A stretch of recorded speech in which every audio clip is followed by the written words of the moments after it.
Since US and Canada are main players in the western part of the world, US we will deal a little later. But what about Canada's situation? How are we dealing with it? Now, have we contained Just it? imagine, some time ago you would have said, Canada we will deal with later, let's talk about the US. So now, for some inexplicable reason, you are saying US बाद में बात करेंगे, चलो Canada की बात करते हैं. US is not problematic for us. No, that's true, I agree. I agree.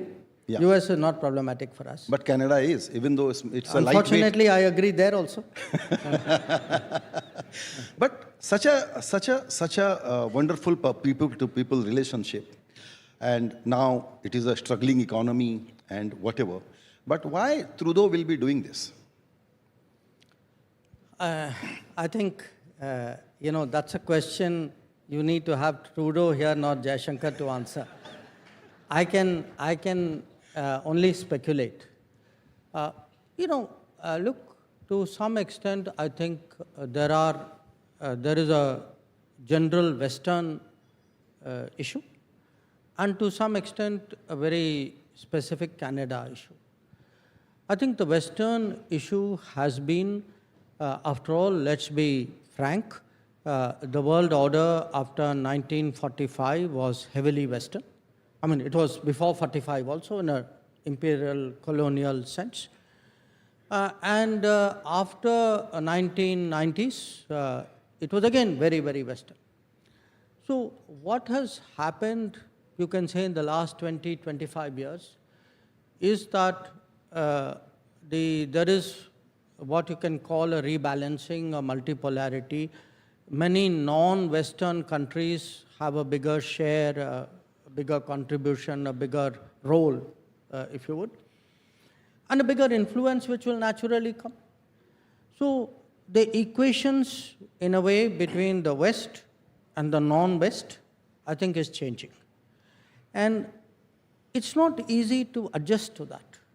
If you've been dominant and you are less dominant, if there was a time when, in the conversation you were looking up and I was looking down, and now the conversation is no longer like that. It takes a little bit of getting used to. So I would say, in a broad way, on multiple subjects, today when the natural diversity of the world has started to express itself, when many more countries, and particularly many more large countries like India or China, have points of view and positions to take, there will be contestations, there will be frictions, there will be arguments. So it won't be so smooth. That's a larger picture. Where Canada is concerned, I think there are some very specific issues. I think a lot of people know that. You are right. If you look at the people to people, if you look at the business relationship, it's very, very strong. For a lot of people, it is very difficult to imagine that we could reach the state of relations that we have today. So why has this happened?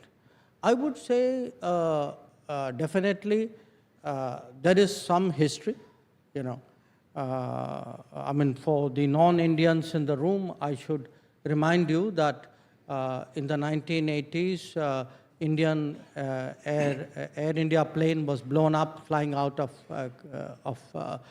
Canada, and in many ways that's a kind of a overhang, because it wasn't just an incident, it was a reflection of something which was going on there. But at a time when many people felt that, look, that's all behind us, I think developments in the politics went in a different direction.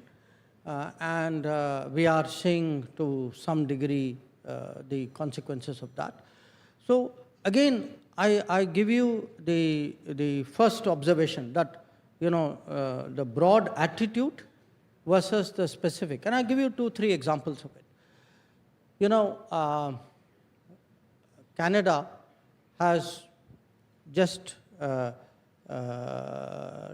they asked us to subject our High Commissioner to a police inquiry, you can say, and we chose to withdraw the High Commissioner and diplomats.